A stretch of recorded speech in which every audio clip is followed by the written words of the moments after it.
प्यारे दोस्तों, आज हम आपको एक मौलवी साहब की शादी का वाकया सुनाने वाले हैं जिन्होंने उस औरत से शादी की जो ज़िना यानी मर्दों के साथ गलत काम किया करती थी। फिर मौलवी साहब ने उस औरत के साथ जो किया जिसको देखकर सभी लोग हैरान रह गए। दोस्तों, क्या वजह थी जो मौलवी साहब ने ऐसी औरत से शादी की, आगे हम आपको वीडियो में बतलाएंगे। लेकिन उससे पहले वीडियो को लाइक करने के साथ साथ चैनल को सब्सक्राइब भी जरूर कर लें। चलिए देखते हैं यह वीडियो। दोस्तों, किसी गाँव में एक इमाम साहब रहा करते थे। उनका नाम एहतशाम था। जब वो बचपन की दहलीज पर पहुंचे तो उनकी वालिदा का इंतकाल हो गया। माँ की ममता से मरहूम हो गए, लेकिन बाप की मोहब्बत ने मौलवी एहतशाम को डोलने नहीं दिया। उनके वालिद का नाम हाजी गुलाम दीन था। उन्होंने बड़ी तवज्जो और एहतमाम के साथ अपने बेटे की परवरिश की और उसे दीन की एक एक बात समझाई। और ये बाप की तरबियत का असर था कि मौलवी एहतशाम बचपन से ही सुलझे हुए नेक इंसान के रूप में ढलते चले गए। जब मौलवी एहतशाम 20 साल के थे तो उनके वालिद का इंतकाल हो गया। बाप का साया भी छिन गया, मगर अल्लाह की रज़ा पर राजी हो रहे। मौलवी एहतशाम की ज़िंदगी यूं ही गुजरती रही। कभी कोई शिकवा लबों पर ना आने दिया। गांव के लोगों ने उनको बेआसरा ना होने दिया, क्योंकि वे नेक शख्सियत के थे, अच्छा अखलाक था। बस इसी तौर पर गांव के ज़मींदार ने इनका खूब साथ दिया और उन्हें उसी मस्जिद का इमाम बना दिया जहां उनके वालिद साहब इमामत किया करते थे। मौलवी एहतशाम गांव के बच्चों को कुरान पाक भी पढ़ाते और बहुत ही कम वक्त में उनकी शराफत और पाकीज़गी देखकर गांव के लोग मौलवी एहतशाम की बहुत इज्जत और कद्र करने लगे। बल्कि लोग दीन के मिसाइल पूछने के लिए दूर दूर से मौलवी एहतशाम के पास आया करते थे। मौलवी साहब मस्जिद के साथ बने हुए हुजरे में रहते और अभी तक शादी न की थी। एक दिन मौलवी साहब ने ज़ोहर की नमाज अदा की तो देखा कि काफ़ी तादाद में लोग मस्जिद में मौजूद हैं। मौलवी साहब को बड़ी खुशी हुई और दिल ही दिल में अल्लाह का शुक्र अदा किया कि काफ़ी तादाद में लोग नमाज पढ़ने आए हैं। नमाज पढ़ने के बाद गांव के ज़मींदार मौलवी एहतशाम के पास आकर कहने लगे कि गांव में बहुत ही बड़ा मुकदमा होने वाला है और आप भी वहां शरीक होंगे। मौलवी कहने लगे, इतने बड़े मुकदमे में मेरा क्या काम है?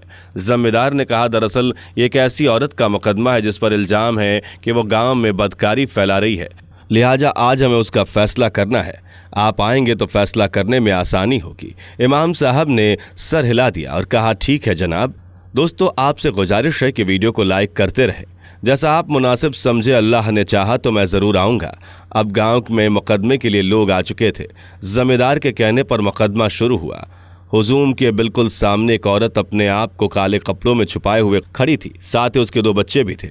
एक की उम्र तकरीबन 12 साल और दूसरा 10 साल का लग रहा था। दोनों की शक्ल से गरीबी जाहिर हो रही थी।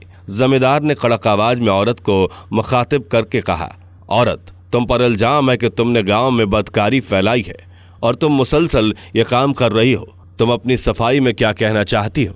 ज़मींदार के सवाल पर औरत की आंखों में आंसू की बरसात शुरू हो गई। उसके साथ बैठा हुआ एक आदमी बोला, बस बस ये मगरमच्छ के आंसू मत बहाओ। तेरे घर में काफ़ी लोगों ने अजनबी लोगों को आते देखा है, अब बस तुम अपनी फ़िक्र मनाओ। ज़मींदार ने उस औरत से कहा कि देखो, तुम पर इल्ज़ाम लगा है, किसी एक शख्स ने नहीं लगाया बल्कि दर्जनों लोगों ने लगाया है और इतनी बड़ी तादाद में लोग झूठ नहीं बोल सकते।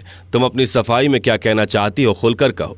उस औरत ने सर झुकाकर जवाब दिया, लोग ठीक कहते हैं, मैं एक तवायफ हूँ। हाँ, मैं बदकार हूँ, मुझे मार डालिए और मेरे बच्चों को भी मार डालिए।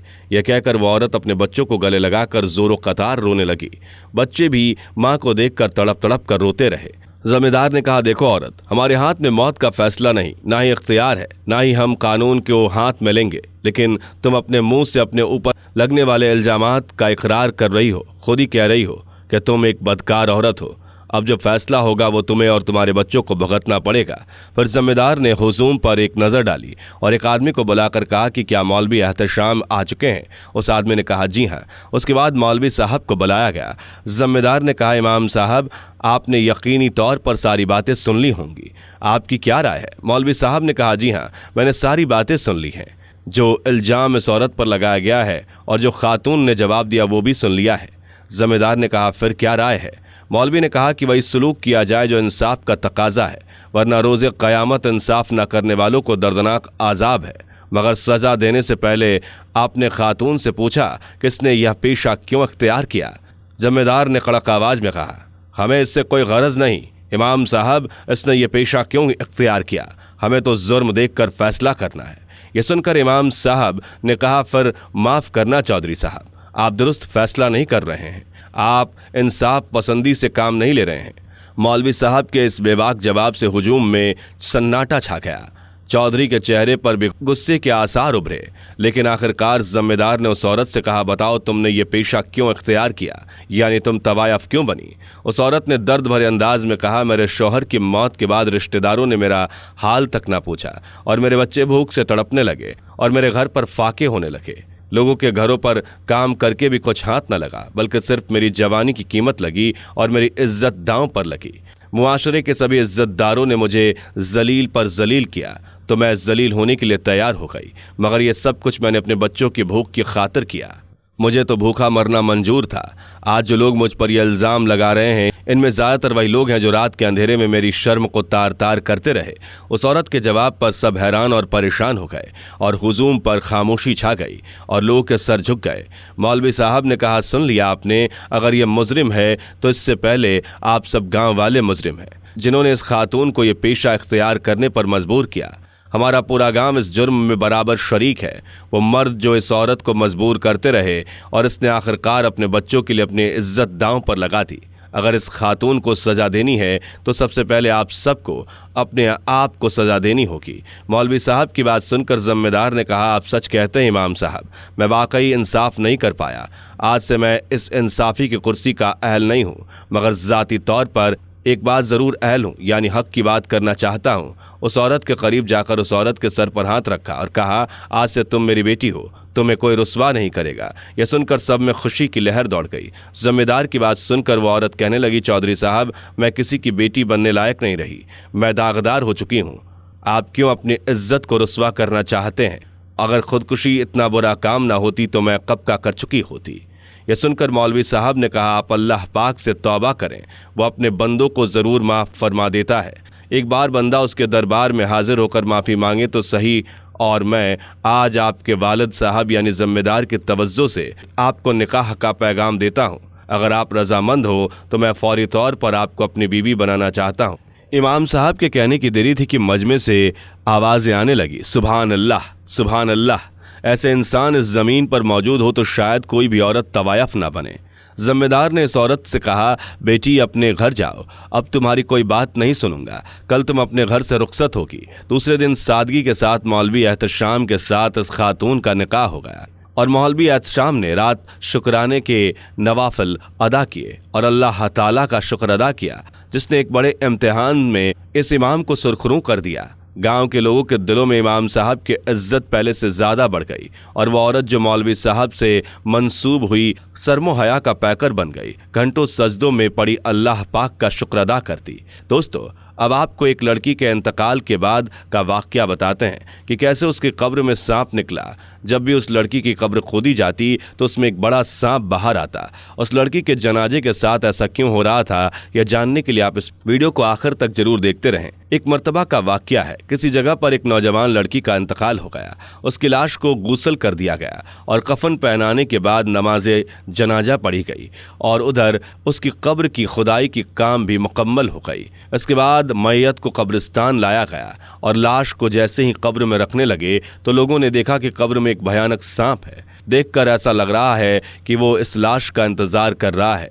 यह देखकर सब डरने लगे और घबराने लगे। उसके बाद उन लोगों ने उस कब्र को बंद कर दिया और दूसरी कब्र की खुदाई की। जब कब्र खोदी गई तब कब्र के अंदर कुछ भी नहीं था, लेकिन जैसे ही फिर मैयत को लाया गया और कब्र में रखने लगे तो दिखा वही सांप इस कब्र में मौजूद है जो सांप पहली वाले कब्र में था।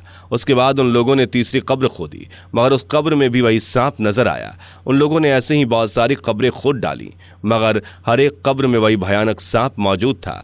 फिर उसके बाद लोगों ने उन्हें उलेमा इकराम से राब्ता किया तो मौलाना साहब ने बताया कि उस लड़की ने दुनिया में कोई बहुत बड़ा गुनाह किया होगा।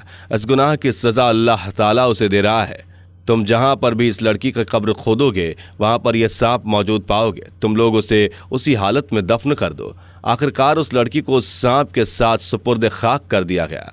अल्लाह अकबर, कितना खौफनाक मंजर हुआ होगा। तदफीन के बाद सब लोग अपने अपने घर चले गए, लेकिन कुछ लोगों के दिल में ये बात सताने लगी कि आखिर इस लड़की ने ऐसा कौन सा गुनाह किया होगा जिसके लिए उसको ये सज़ा मिल रही है।